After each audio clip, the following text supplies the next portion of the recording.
l'hypothèse d'une vie extraterrestre sur Mars a été une source d'inspiration pour les romanciers, plus tard pour les cinéastes, depuis plus d'un siècle. Le point de départ, c'est évidemment la guerre des mondes qui a été publiée à la fin du 19e siècle, en 1898, par H.G. Wells. Et comme on peut le voir de façon assez transparente, c'est une allusion à une rencontre avec une civilisation plus avancée et conquérante. Par conséquent, c'est une transposition et une critique des relations impérialistes qui existent sur Terre à cette époque, avec notamment l'Empire britannique, au sein des relations entre la Terre et Mars. Et donc ça, c'est une constante, c'est que les relations entre la Terre et la vie extraterrestre que nous rencontrons sur Mars, dans la science-fiction, sont toujours une forme de projection et donc de fantasme. La même année, choqué par l'idée même qu'on puisse imaginer que Mars soit une civilisation en avance sur la nôtre, un auteur américain qui était un astronome aussi, Gareth Serviss, avait cru bon d'écrire un mauvais roman qui s'appelait La conquête de Mars par Edison et qui racontait comment en fait la Terre ne se ferait pas du tout submerger par l'agression martienne et comment nous inventerions d'abord le moyen d'aller sur Mars en fusée et puis des armes absolument destructrices pour faire payer à ces Martiens leur méchanceté.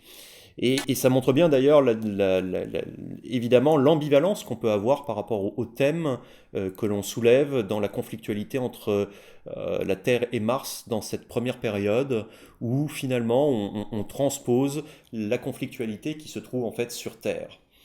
Un autre thème qui est une constante, c'est que en général, Mars a toujours eu dans l'imaginaire d'abord l'idée que c'était une autre terre, un endroit où la vie pouvait éclore, mais aussi qui serait plus vieille. On trouve ce thème dès 1912, par exemple, dans Une princesse de Mars, de Burroughs. On a encore ce thème dans ce qui clôt, pour ainsi dire, cette période. On dirait le film soviétique de 1924, Aelita, dans lequel, cette fois-ci, la transposition de la conflictualité, ben, c'est celle de la révolution socialiste, et où un savant et un homme du peuple déclenchent une révolution dans une civilisation qui, elle aussi, est arrivée à son déclin, qui est décadente, on va dire. Et donc il y a une première période qui s'étend jusqu'à la Seconde Guerre mondiale, mais qui, au fur et à mesure que les informations fiables scientifiques sur Mars se font connaître et qu'on sait qu'il n'y a pas de canaux, qu'il y a très peu de chances qu'il y ait de la vie sur Mars, va finalement perdre en intensité. Le point de départ d'un second âge de la science-fiction, on peut le dater avec les Chroniques martiennes de Ray Bradbury en 1950, qui raconte toute une série d'interactions entre la Terre et Mars. D'une certaine manière, il y a une continuité avec le thème. Les Martiens essayent de se dérober à la conquête terrienne qu'ils redoutent. Et donc pendant un long moment, ils y arrivent en éliminant les tentatives de contact des humains. Et donc on est de nouveau dans ce thème de la confrontation entre deux civilisations. Une civilisation qui se sait ancienne, décadente et fragile, et puis la civilisation humaine. Et puis il y a la description inéluctable donc de la disparition de la vie indigène martienne sur sa planète.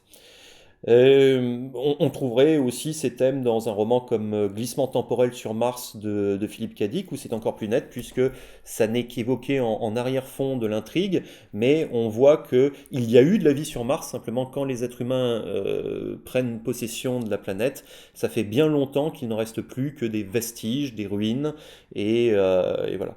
Ce même auteur peut d'ailleurs nous servir de transition vers un troisième âge. Dans le premier âge, la vie est sur Mars et c'est une rencontre qui a lieu. Dans le deuxième âge, la vie est en train de disparaître ou a disparu sur Mars et donc on a comme une nostalgie et s'adresse un portrait de notre futur d'ailleurs plus sombre. La problématique est plutôt celle de notre autodestruction, de la crise écologique et de questions de ce type.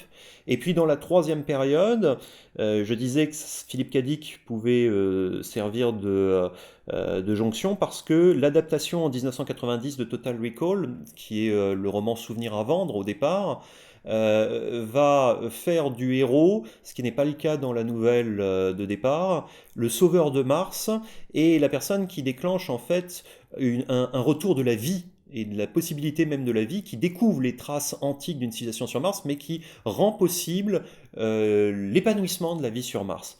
Et ça, c'est un thème qui est maintenant assez présent. On est passé à ce troisième âge où finalement il est question de la terraformation, il est question de la vie comme un futur dans un environnement, donc peut-être de fuir la Terre pour retrouver un autre cadre d'existence.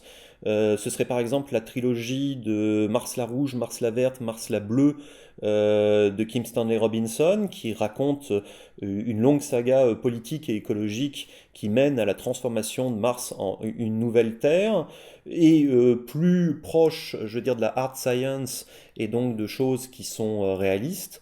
On voit tout le succès qu'a eu en 2011 Seul sur Mars d'Andy Weir, et où cette fois-ci il est question de savoir comment survivre sur Mars, c'est-à-dire comment faire le minimum pour que la vie se maintienne sur une planète qui apparaît définitivement donc comme un double étrange et vulnérable de la planète Terre dans la science-fiction.